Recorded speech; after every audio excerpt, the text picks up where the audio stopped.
Deutéronome, chapitre 13. S'il s'élève au milieu de toi un prophète ou un songeur qui t'annonce un signe ou un prodige, et qu'il y ait accomplissement du signe ou du prodige dont il t'a parlé en disant « Allons après d'autres dieux, des dieux que tu ne connais point, et servons-les. » Tu n'écouteras pas les paroles de ce prophète ou de ce songeur, car c'est l'Éternel, votre Dieu, qui vous met à l'épreuve pour savoir si vous aimez l'Éternel, votre Dieu, de tout votre cœur et de toute votre âme. Vous irez après l'Éternel, votre Dieu, et vous le craindrez. Vous observerez ses commandements, vous obéirez à sa voix, vous le servirez, et vous vous attacherez à lui.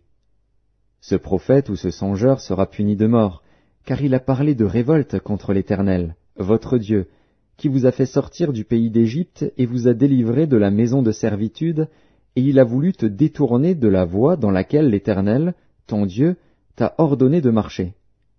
Tu ôteras ainsi le mal du milieu de toi.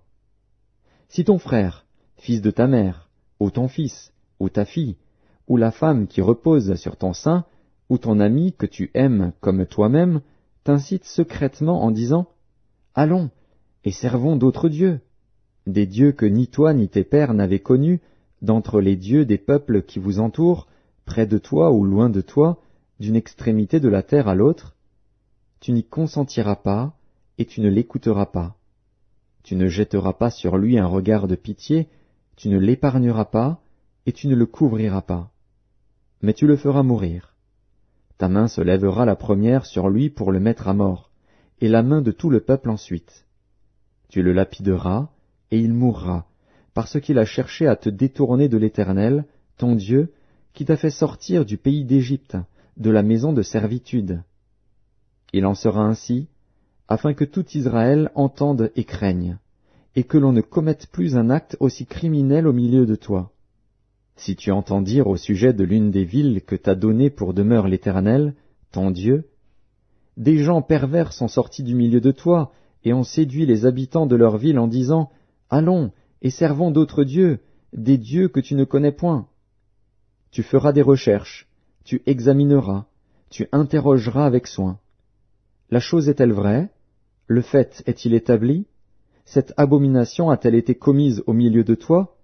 Alors tu frapperas du tranchant de l'épée les habitants de cette ville, tu la dévoueras par interdit avec tout ce qui s'y trouvera, et tu en passeras le bétail au fil de l'épée. Tu amasseras tout le butin au milieu de la place, et tu brûleras entièrement au feu la ville avec tout son butin, devant l'Éternel, ton Dieu.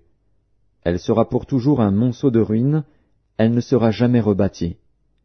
Rien de ce qui sera dévoué par interdit ne s'attachera à ta main, afin que l'Éternel revienne de l'ardeur de sa colère, qu'il te fasse miséricorde et grâce, et qu'il te multiplie, comme il l'a juré à tes pères, si tu obéis à la voix de l'Éternel, ton Dieu, en observant tous ces commandements que je te prescris aujourd'hui, et en faisant ce qui est droit aux yeux de l'Éternel, ton Dieu.